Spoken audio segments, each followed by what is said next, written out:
Donc selon vous, dans votre dernier sondage, quel est le chiffre le plus étonnant en fait? Le plus étonnant, c'est qu'il n'y ait pas d'évolution marquée et qu'on continue à avoir un François Hollande qui fait la course en tête avec 30% d'intention de vote.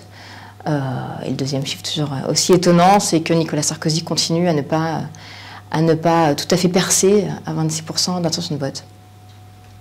Alors Sarkozy justement rentre tard en campagne, quel profit peut-il en tirer? Donc il ne rentre pas forcément si tard en campagne, ça a souvent été le choix des présidents qui souhaitent se représenter.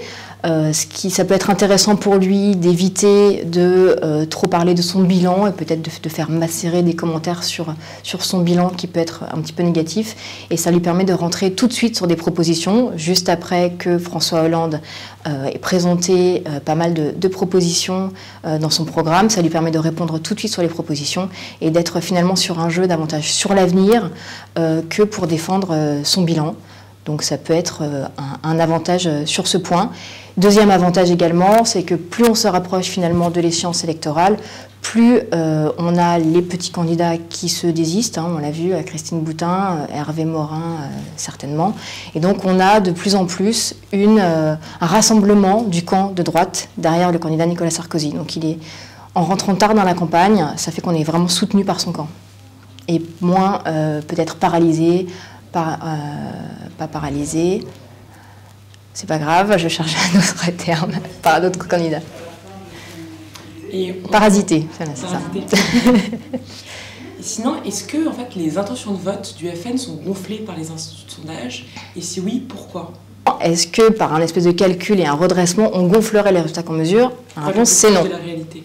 Voilà. Là, la réponse, c'est non. Je vais essayer d'expliquer le plus clairement possible la méthode de redressement très rapidement. En fait, comment vous faites pour être plus proche, voilà, selon vous, de la réalité du vote effectif du FN Donc, lorsqu'on pose une intention de vote, donc on pose cette question de la volonté de voter pour un candidat ou pour un autre, et on pose également une autre question qui est ce qu'on a voté à l'élection présidentielle précédente, et on compare ce résultat déclaré à l'élection passée au résultat réel de l'élection passée. Et l'écart entre la réalité des résultats de l'élection présidentielle et la déclaration de vote à la précédente élection présidentielle crée un coefficient. Ce coefficient est appliqué aux différents répondants et ça peut faire bouger les réponses que l'on mesure pour l'intention de vote aux différents candidats. Alors, je vais essayer de prendre un exemple pour être plus concrète. Si on avait un phénomène qu'on n'observe plus aujourd'hui d'ailleurs, de vote caché pour le Front National, avec des électeurs qui refusent de nous dire, parce qu'ils ont honte, qu'ils ont voté Front National, on aurait, par exemple, on recueillerait un vote à l'élection présidentielle passée différent de celui qu'il a été au réel. On pourrait avoir 5% uniquement de l'électorat qui avoue avoir voté Jean-Marie Le Pen, au lieu de ces 10,5% qu'il a fait. Ce n'est pas le cas aujourd'hui. On retrouve les 10,5% de Français qui nous disent avoir voté Front National en 2007.